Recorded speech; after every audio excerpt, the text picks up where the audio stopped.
we're going to start by hearing from Rachel Head and James Cobbold from the Changing Culture programme in just a moment. And then we'll hear from Anna Smalley there over at Tully House to talk about the Borderlines Festival.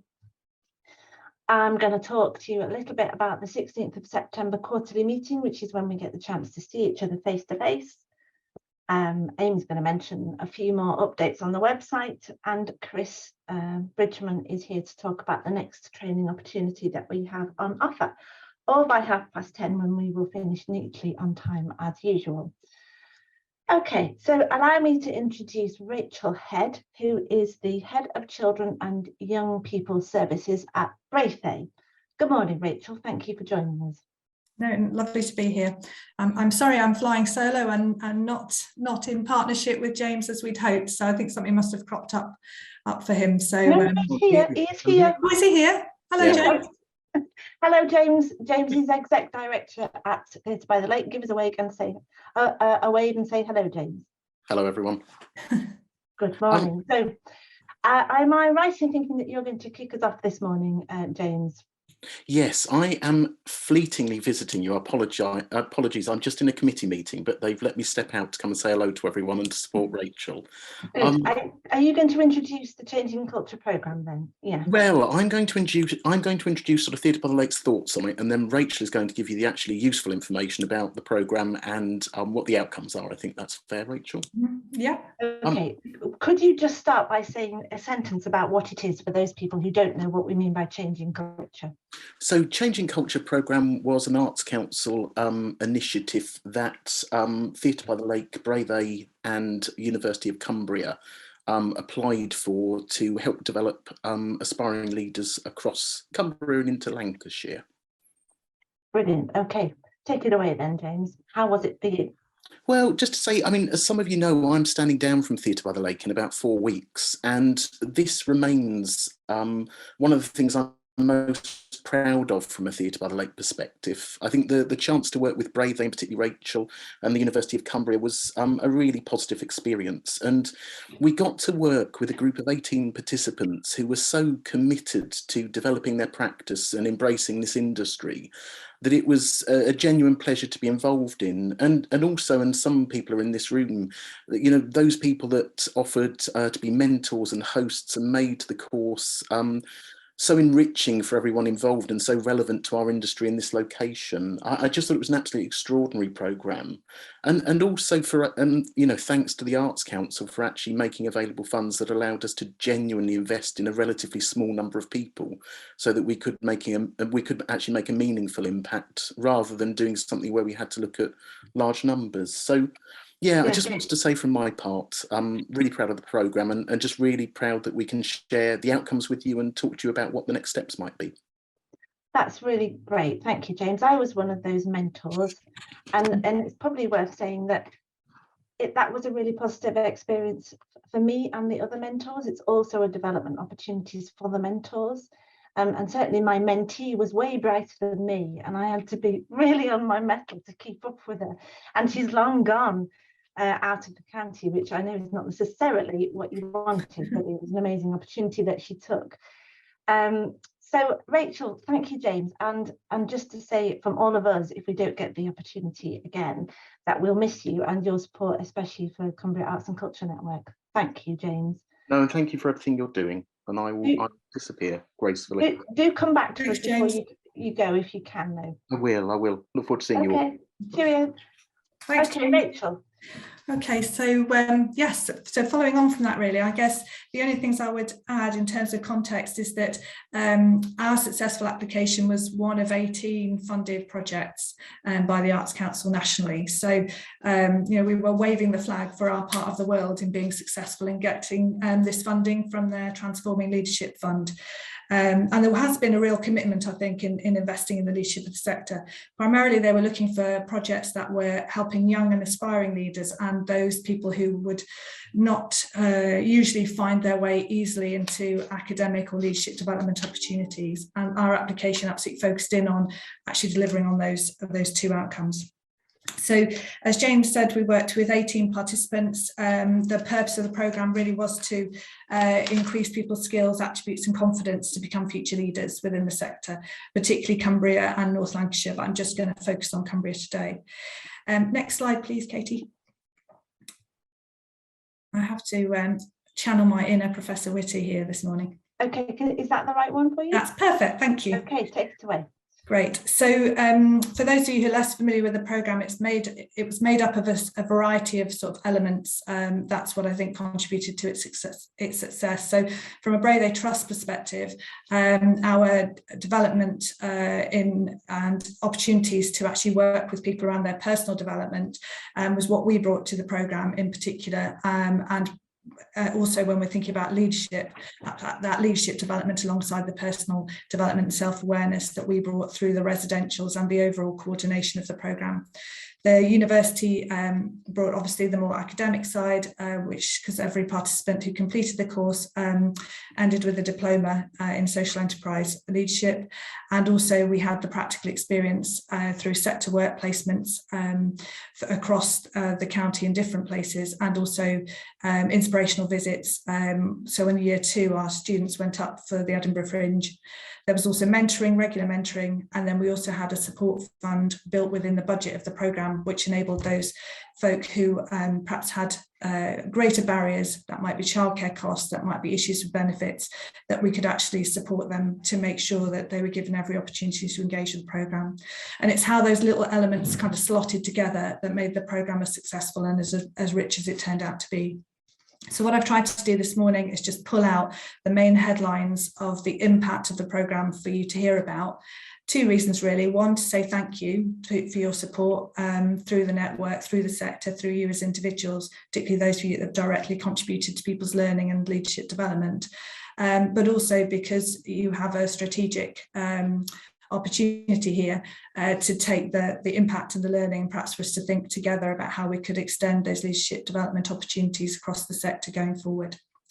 So next slide, please.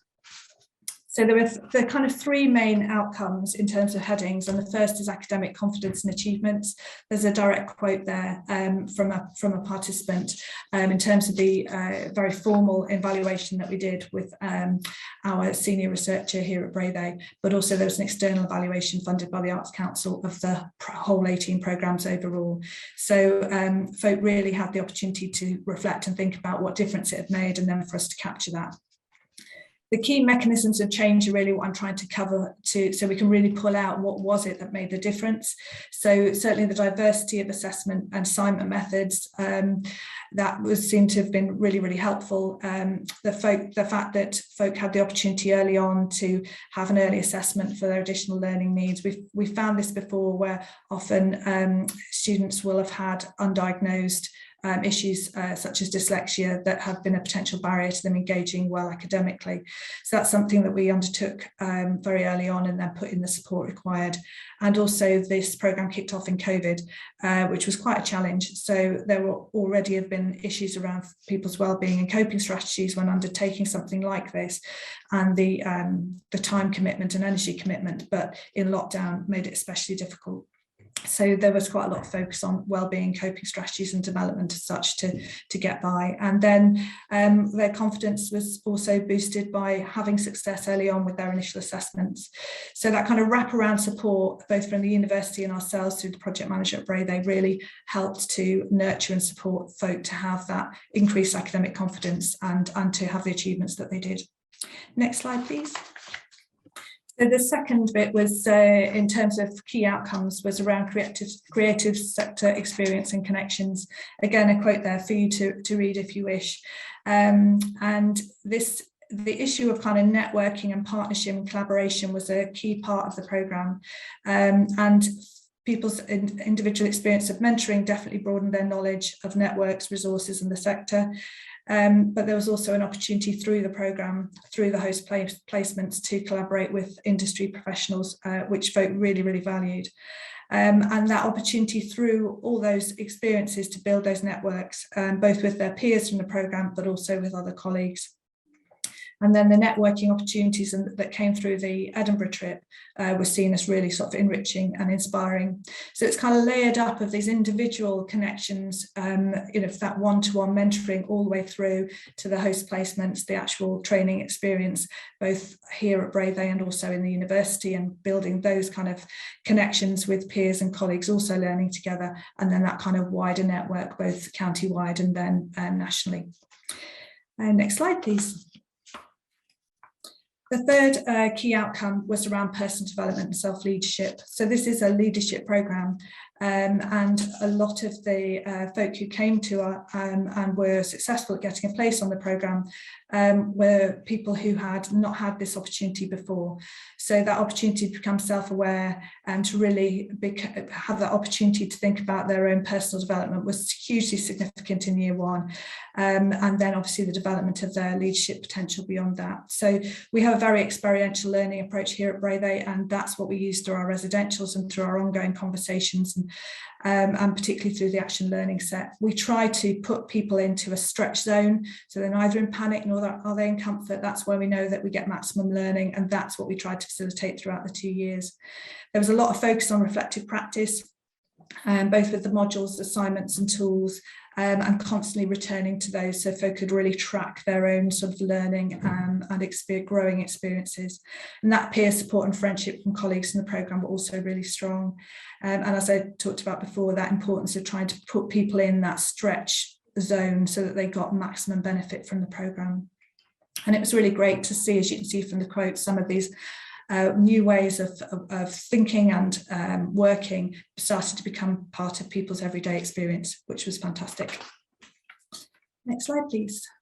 So in terms of the Transforming Leadership Fund leadership characteristics, as I touched on earlier, there was an external evaluation, and there were 5 elements that they were looking for in terms of their own evaluation of the characteristics that folk were developing. Certainly as a result of the programme, the majority of participants, as you can see from the slide, felt they'd made gains, but the 2 and 3 that are highlighted were ones which folk felt they'd had particular opportunity to really develop, which was really interesting to see and really encouraging, because certainly they were key aspects of the programme, and I think will have come through like golden thread, some of those quotes you've already read as we've gone through so far. Next slide, please.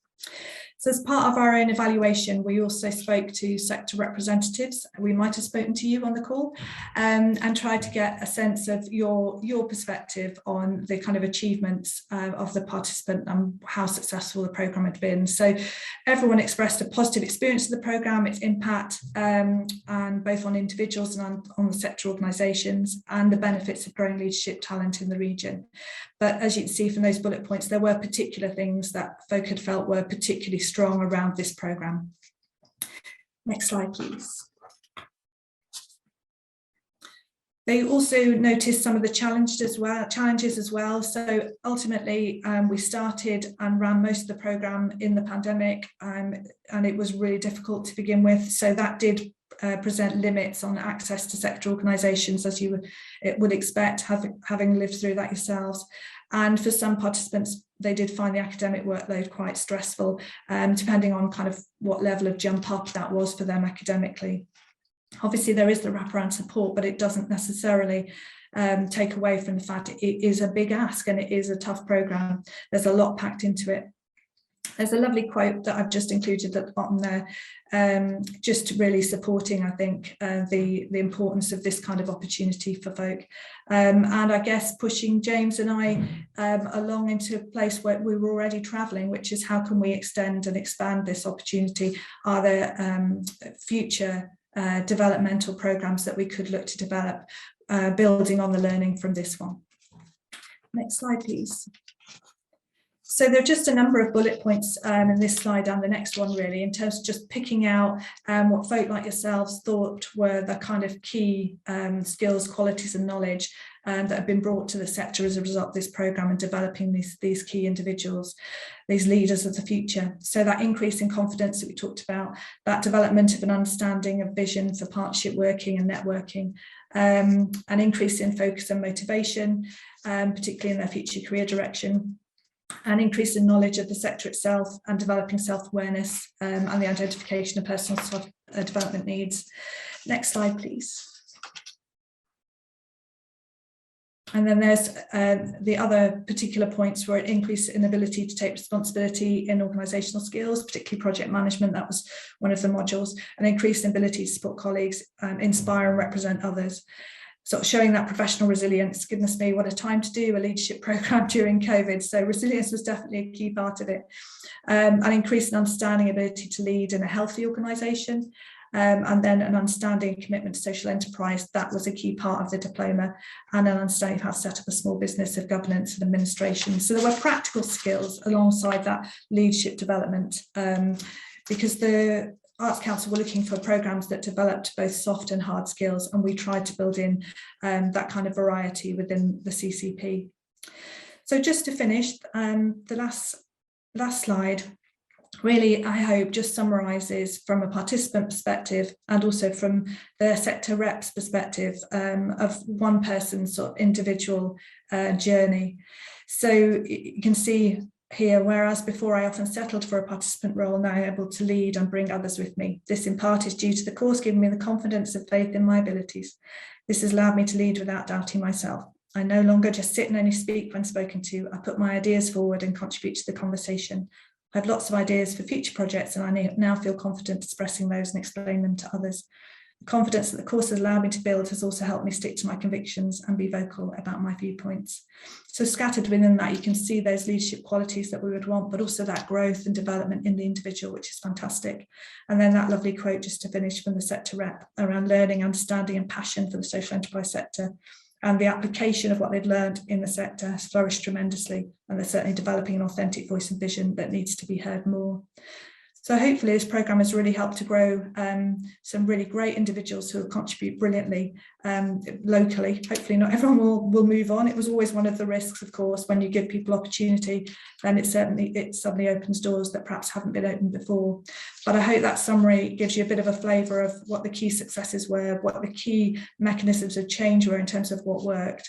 And what James and I were hoping for. It's a pity that he's not able to be here for this bit, because we're really curious and interested to hear about your own sort of thoughts around, if next slide please, Katie, primarily around what you consider to be the greatest strength of this approach, either from your own experience or perhaps having listened to the presentation today. We're interested in hearing what your need is for leadership development organisationally or personally, and then how we perhaps could build on this legacy and perhaps develop something further in the sector in Cumbria. So over to you.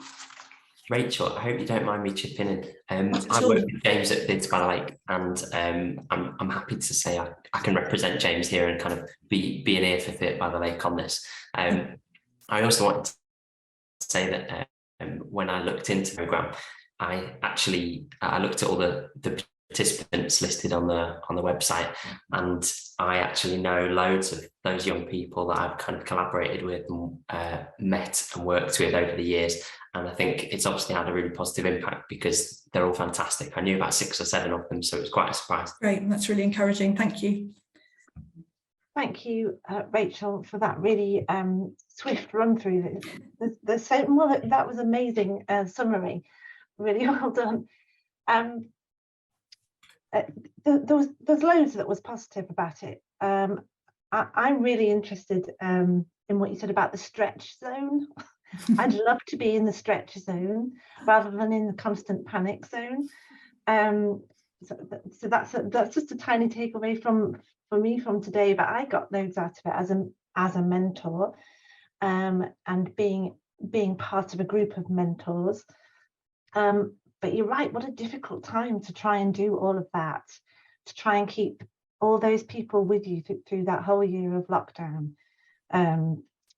Must have been extremely difficult, but I think it's a huge testament to all of you that you got through it so positively. I think it's sorry, go on. So I was going to say, I think there's something to do with the strength of the partnership there between Theatre by the Lake, ourselves, and the University of Cumbria. We'd worked with the University of Cumbria before, but not Theatre by the Lake. So it's just great that partnership really gelled. So I think that was a really key component. But also we had a brilliant project manager who just supported people so well, and therefore our retention rate was astonishingly high in the circumstances. Yeah. So your first question was the greatest strengths of this approach? Does anybody want to come in there, or do you want to make any comments first? I'm really interested in what people are thinking, and yeah, what their thoughts are really. Tom. Hello, everybody. Hi, Rachel. Nice to see you. I'm just sort of taking. I'm not sure I'm specifically asking that question, but what are your measures of success? You know, what reassures you, or otherwise, that it has been a successful programme? Well, the feedback that we've had from the participants is overwhelmingly positive. As I was saying, all the sector reps were equally constructive around what they felt had been helpful, but also people's individual journeys and what they're engaged in next, I think, is also a key success indicator. So do you mind, for example, if they stay in Cumbria? Well, the idea is that they do, but of course we can't control that. And from running similar programmes with a slightly different focus, the reality is that people do move on, and sometimes out of the county, and that is just life. And we have to just recognise that we're investing in the wider sector in that case. But hopefully a number of the participants will remain in the county and in North Lancs and continue to invest in and be the current and future leaders of the sector. That's the ambition. Okay, thank you. Amy's asking and what the age range of the participants were and how they were selected. I'm sorry that we're not quite answering your questions, but we'll come to that. That's okay. So the age range we had was 18 to early 30s. The majority were in their 20s. We had an application process, and there was also need for folk to have kind of referees, someone who was a supporter of them. We then had a kind of interview process, but with a small I and inverted commas, and we also had an induction process as well. We marketed the programme in a way that tried to make sure that we were linking with those folk who had the greatest potential but maybe the least opportunity, and we worked really hard to try and get that blend across the programme in terms of participants. So we ended up, I think, with a kind of range of folk, some of whom were already operating in the sector and had an academic qualification, and others who perhaps volunteering and didn't have an academic qualification but had potential. So, and perhaps had other barriers that made engaging with this sort of programme without support very difficult. Okay. So just back to your questions then. The first one was the greatest strengths of this approach. Does anybody want to comment on that? Richard, you were a mentor, weren't you? Yeah, I mean, for me personally, it was what you were saying about that whole role of being a mentor and working with the person on a long term, and the skills I learned from that, but also supporting them and probably looking at the sector in a very different way than I would normally, and trying to present that to the mentee was a really interesting process. I think the range of people on the programme, from very young students right through to learners who are a good deal older, was also really interesting. I'm jumping to the third question, but my issue with a lot of these projects in themselves, they're fantastic, but it's very hard to repeat them or build upon them because the funding just kind of disappears. And to me, one of the ways that we'll retain the people in Cumbria is by repeating the process regularly. And yes, there'll be drift out of county, but I think also if you keep doing it, you'll retain more people, and we'll do what we want to do, which is build the base of young creatives in the county and young creative leaders. So to me, that's the most critical thing. How can we do it again, and possibly do it again better from the learning? Yeah, agreed. So Rachel, it's probably worth pointing out that we have funding from the NDA as a network, and one of the things that we have said we will do with that funding is to provide more training for network members, but also set up a mentoring arrangement informally, so nothing like as formal as what you have just completed. But I wonder whether there is scope for us to sort of pick up and link with you, using some of our funding and using the learning from this programme. We're proposing to do it sort of where on a case-by-case need basis, but there is scope for that to be formalised and for us to do that in partnership. So I'd be very happy to have a conversation about how we do that. Yeah, no, that would be great. One of the things that I should probably also mention, just because for interest really, is that when we applied for the funding, we also funded an extended evaluation. So our senior researcher will be staying in contact with participants over the next 2 years. So we will get some longer term impact here as well. So what I've given you is the end of programme evaluation, but there's another 2 years that we'll be able to monitor, which I think speaks probably a bit to Tom's earlier questions. There'll be additional answers to that in due course. But in terms of building on the learning we've got now, Kate would be really up for having that conversation with you. Right, let's do that then. Because I don't believe in duplicating and reinventing when it's not necessary. It's something that this network really tries hard to avoid. So I'll be in touch. Okay. Any other questions about the programme or any ideas about how we might make the best of it as a network? Any other thoughts? Anna? It's not really answering that, and I'm sure, Rachel, you're going to be doing this, but it sounds like it's been such an amazing experience, and I think we need to try and spread how successful it's been, but also how wonderful these young people are to kind of senior leaders within the sector and decision makers to really show that there is amazing talent to be celebrated in Cumbria. So I think for me that would be a great thing to see next, and maybe where the network can help is about kind of spreading the message about the impact of it to people who are recruiting and making decisions about sort of HR and policy and staff and things like that. Agreed. Thank you. I think, have we got any Arts Council representatives? As I didn't spot James, Kate, I'm a bit worried that I'm not going to spot an Arts Council rep as well. Have we got anyone on the call? No, we have not. No, okay. So that's a pity in some ways, I think, because I suppose my personal reflection from an organisation that sits outside the immediate sector is that there was a lot of investment and a lot of activity, if you think about the external evaluation around transforming leadership, but there's no legacy planning. You guys work with the Arts Council much longer than I have, but I just find that somewhat surprising that there's a big investment and they're nothing. So I guess we were interested, and James and I have talked about quite a lot about how can we lobby the Arts Council to actually recognise that there's a need for continued investment, maybe not at the same scale, but how can this learning be built upon? Otherwise, what is the point in understanding what has worked if we choose not to do anything further? That seems to me to be utterly bizarre. So yeah, just to be really honest about where we've been sort of talking in terms of prior to coming and presenting to yourselves, just felt there was a need for a further conversation there.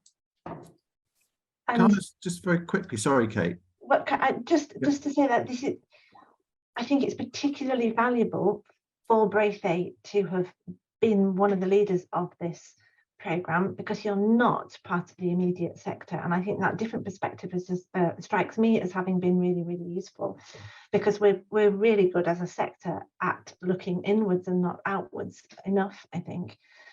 But Chris Bridgman, who's the development producer for CACN, perhaps he and I will get in touch to see how we can carry on anyway without that Arts Council support, because the network doesn't get Arts Council support.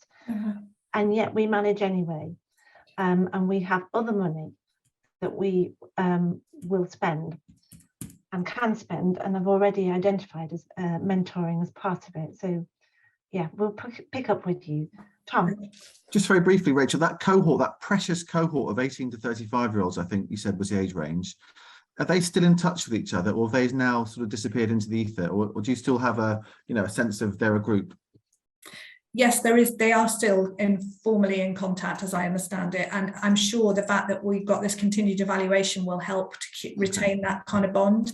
They also were involved in producing kind of their own website to celebrate the programme, which I think my colleague from Theatre by the Lake referred to it earlier. Those are going on there and seeing the people who've been part of it. So we tried as much as we could to try and get some legacy to this from the resources that we had within the programme. Yeah. Okay. Thank you.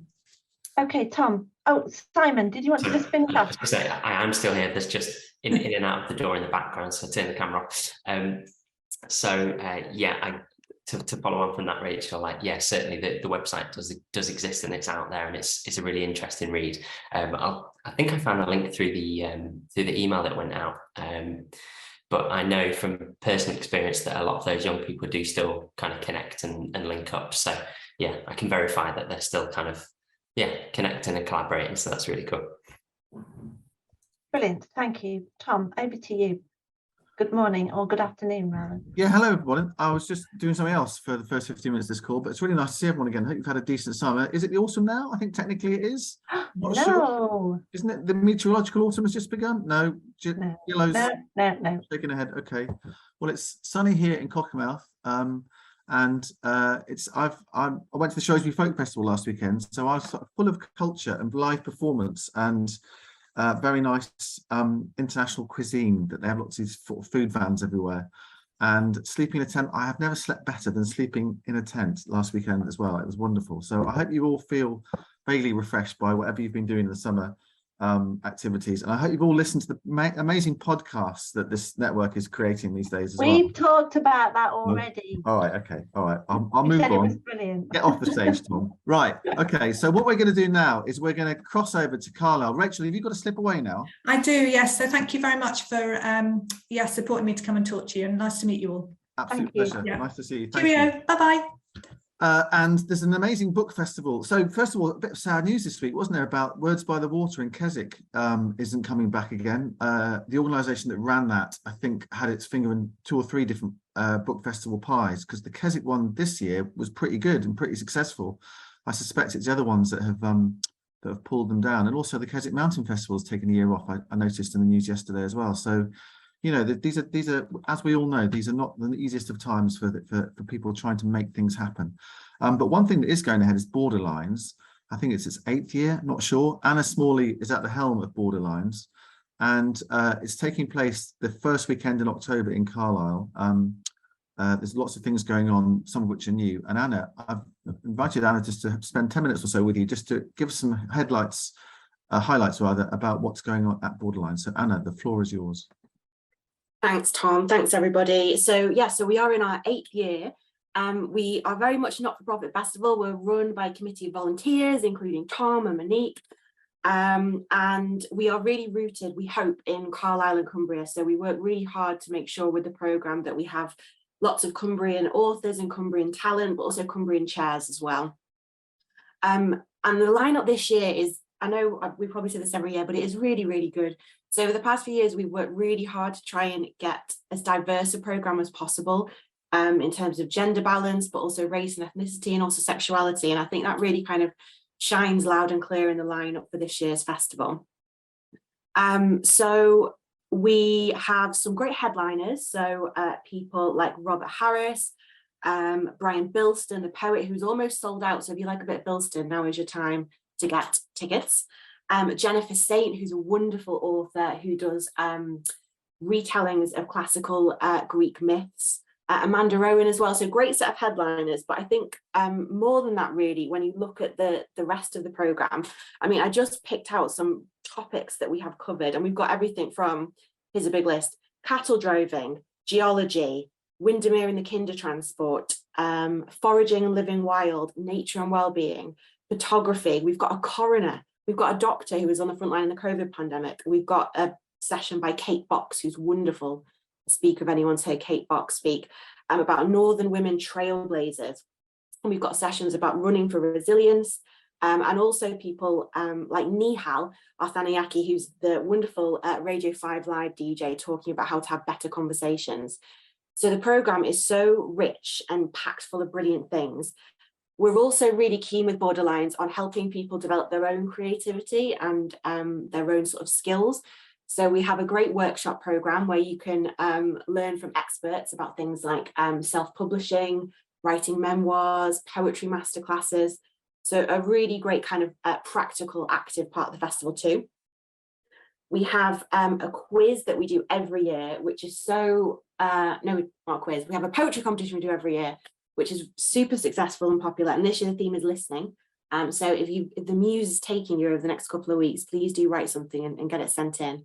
And we celebrate the poetry competition at a wonderful open mic night event at ends in Carlisle. We've got a quiz this year as well, literary quiz. But our biggest new thing this year that we're very excited about is working with Pink and Free Radicals, who are two fantastic grassroots organisations in Carlisle who support LGBTQ plus young people. So we've worked with Pink and the Free Rads to create a strand within the festival called Outlines, which is celebrating LGBTQ voices and stories within literature. So that's a programme within a programme, I guess you could say, and we have some great events as part of that. We have one that is looking at the intersection between modern witchcraft and sexuality, which is going to be really interesting. We have someone who's done a history of gay bars in America and the UK. We've got Justin Myers coming, who some of you might know as the Guy Liner. He's a really fantastic media personality who does a lot of work for The Guardian, and he's written a brilliant LGBTQ rom-com. And we also have Alexandra Hemmonsey talking about her story or her experience of her partner transitioning. So it's really something very new for Borderlines that we've not done before. But we're really keen, and this sort of follows on quite nicely from Rachel's talk, in getting more young people interested in books and literature. Certainly for me, books have been a great solace throughout my whole life, really. They've brought me through some kind of difficult times and sort of celebrated the good times. And we really want to get young people more involved, I guess, in book festivals, which traditionally do have an audience that skews a bit older. So we wanted to balance that kind of traditional festival going attendees with something a bit different. So to that end, we've launched a new ticket offer. So under 25s get £5 tickets. And we've also got a buy 4 get 1 free ticket offer too, because we were also quite conscious that obviously we're in tricky times, unprecedented times, as we've been saying for the past 2 years. And, you know, buying a ticket to a book festival isn't a necessity. So we were really keen to try and keep ticket prices as low as we could, introduce as many offers as we could as well, and also offer everything virtually too. So every event at the festival will be filmed. So if you don't feel like you can come in person, you can access the festival virtually as well, with a ticket deal there too. I think that covers everything I was going to say. I know Tom was going to keep me very strictly to time. So I think that's it, other than please buy a ticket. But if you can't buy a ticket, just tell people about it. I think that's probably the quickest and best thing you could do is tell a friend or two about the festival. That's great, Anna. And yeah, conflict of interest. I'm on the committee that helps organise it. I think Amy's very kindly put the website address in chat. By the way, the poetry competition, first prize, I think it's 150 quid, isn't it? Yeah, I should have mentioned that. It's cash prize. Just scribble anything. You know, you've got a chance. Listening is the topic, and it's going to be, you know, it's going to be a really nice evening, that open mic night on the, can't remember, it's a Thursday night at the start of the festival, or there's the quiz on the Tuesday night as well. So thank you very much, Anna, for all of that. And Borderlines, it's you know, it's there. We managed to do one last year by the skin of our teeth. You know, we're coming out of the pandemic, and this year it's great to. We're using the Cathedral and the Frattery and Tully House, so it's nice venues all quite close together as well in the historic quarter of Carlisle. So thank you very much, Anna. Very comprehensive as ever. Hope to see lots of you there, or at least, as Anna says, if you can share the word about it, that would be fantastic. Right, there's other stuff coming down the slipway as far as this network is concerned, and one of the most important things is the next quarterly meeting, which is going to be face to face on the 16th of September at Rosehill Theatre near Whitehaven. And Kate, as our chair, I think you're going to share a few words about it and who's going to come along to it. Over to you. Yeah. So we have, I'm really pleased with the lineup that we have now for Rosehill that day on Friday, the 16th of September from 9:45 to 2 p.m. First things first, it includes a free lunch and live music. For that reason, we need you to book if you're going to come. So Amy will put the booking link in the chat. Please, please, please do come and get together again. We don't have many opportunities. We spend so much time on Zoom, don't we? And there is nothing like actually sitting down to chat with somebody face to face. And here is our next chance to do that. So the headline speaker is going to be Safina Aziz, who is the Director of Inclusion for Curious Minds. Curious Minds is what's called a bridge organisation funded by Arts Council to bring together cultural organisations and schools and to create more opportunities for young people generally to access culture. Zafina's role is quite new. She's quite new, but she's brilliant and lovely and will make a really good headline speaker. So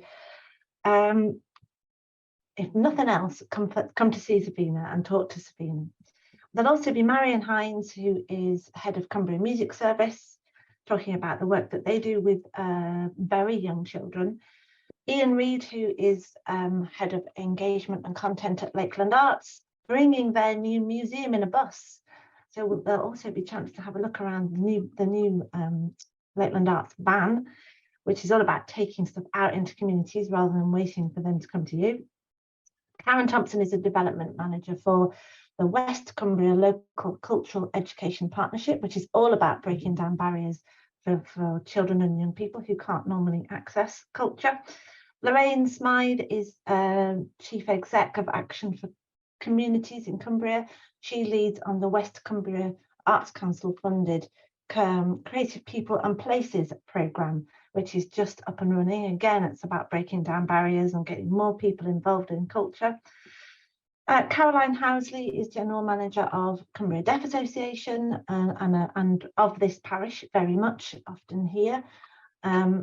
So she will be talking about sort of inclusion from her perspective. I should have said at the very start that the point of the session on the 16th is to look at the Arts Council investment principle of inclusion, of inclusivity and relevance. So that was the sort of theme for the day. How can we make what we do more inclusive and more relevant?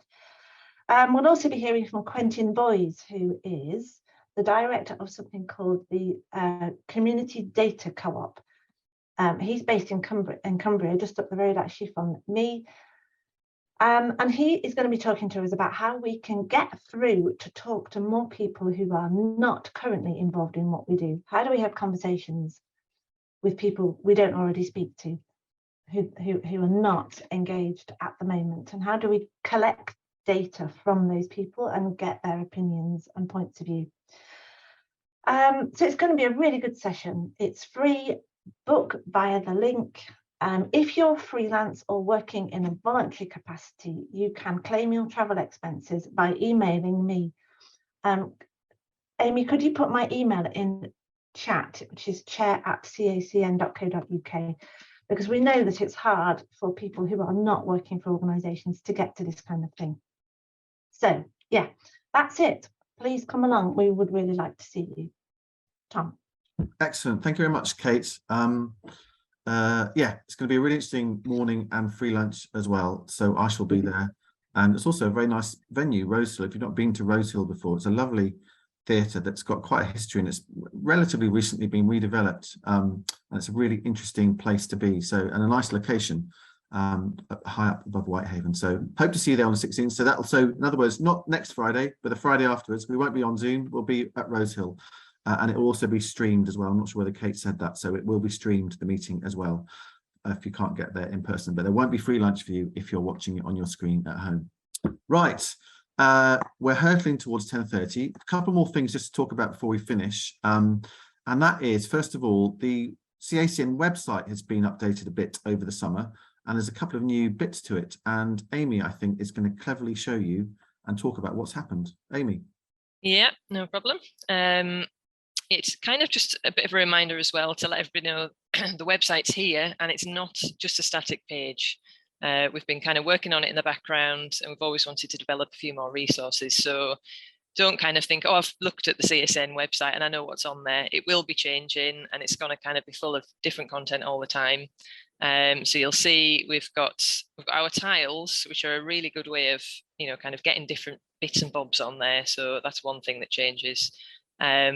The Behind the Scenery podcast, another mention for that. It's going to act as quite a nice little resource for the podcast. We've got images and text and links for all the interesting stuff that's been talked about on the podcast, so you can find them there. We've got a lovely news tile, so any press releases and stuff are going to be on there. And we've also just got tiles that we can change with different things. So at the moment, obviously, we've got some freelance training coming up. And there's a booking link that goes right through there.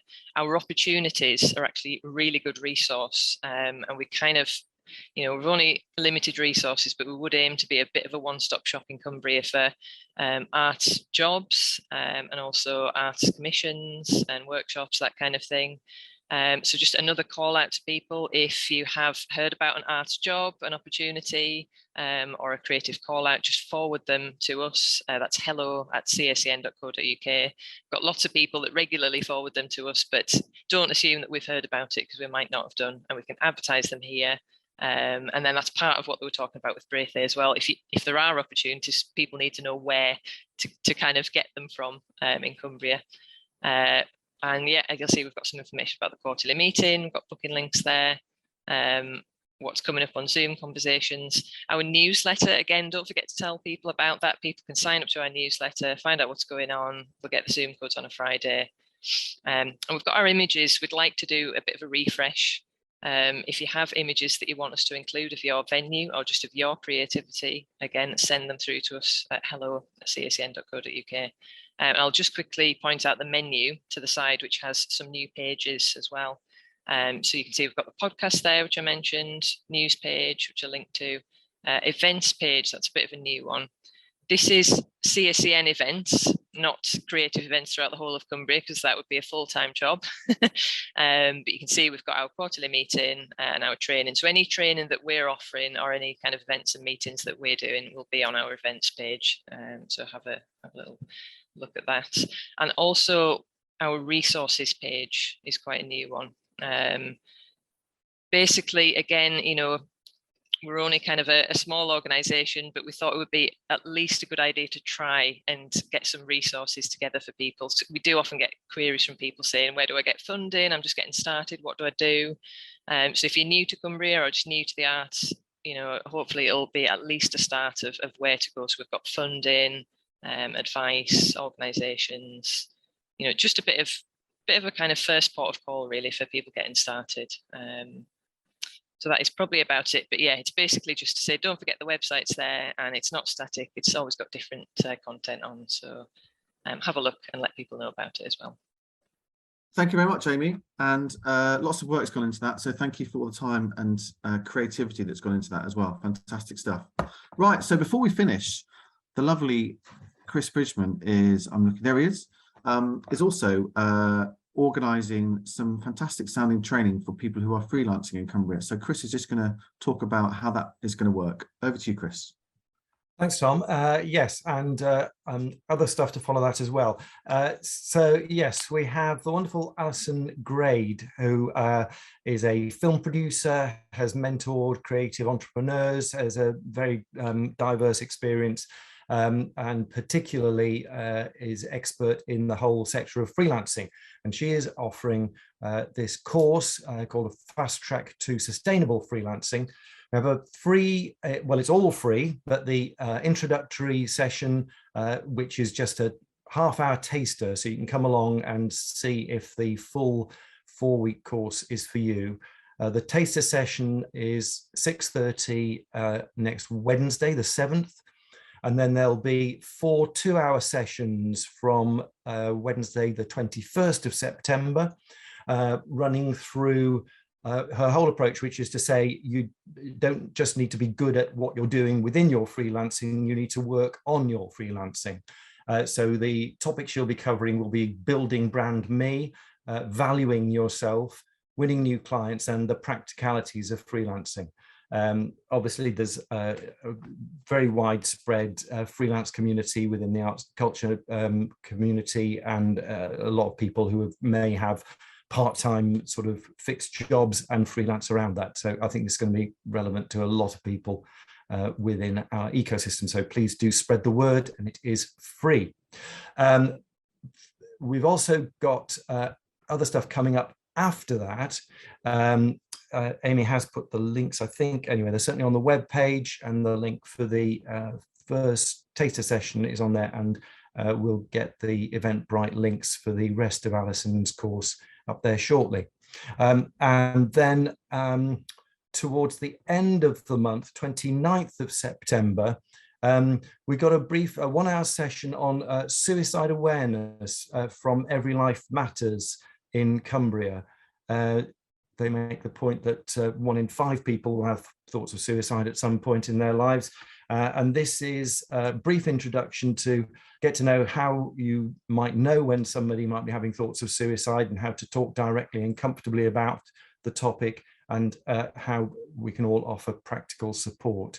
And then also from Every Life Matters, date yet to be confirmed a bit later on, a longer half-day session on emotional resilience, which covers things like emotional literacy, talks about challenging the stigma around emotional distress, understanding different levels of distress, and developing effective self-help strategies. I think a lot of us have been experiencing various emotional and psychological challenges, particularly over the last couple of years, and this looks like a really useful toolbox to address that for ourselves and others.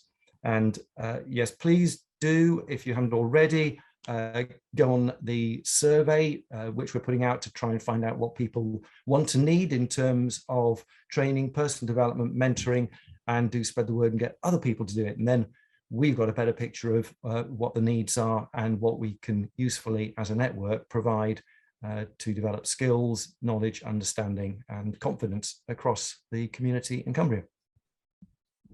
Thank you very much, Chris. Thank you very much indeed. Some really practical, useful training lined up there. Right, next week, we're going to be talking, hopefully, about this. I'm just going to share my screen. Who doesn't like a trip to Millom? This is the Millom Iron Line. This is an ambitious artistic project for this reserve here, which is an RSPB reserve, which has a big history and legacy of iron ore mining in Millom. And there's a plan to do quite a big arts project here, and that's slowly working up to fruition. So we're going to hear all about that next week from Aldo Rinaldi, who's the person running that project there. So if you know Millom or have been to Millom and know that area, I think it's called, is it Hodbarrow?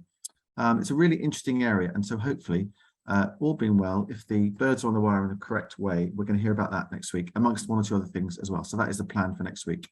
That's it for this morning. It's 10:28. Let's win back a minute or two. Nice to see you all. Thank you for your time this morning. Have a great week, and catch you all again soon. And don't forget, 2 weeks' time, we'll be face-to-face at Rosehill in Whitehaven. Thanks all. See you soon.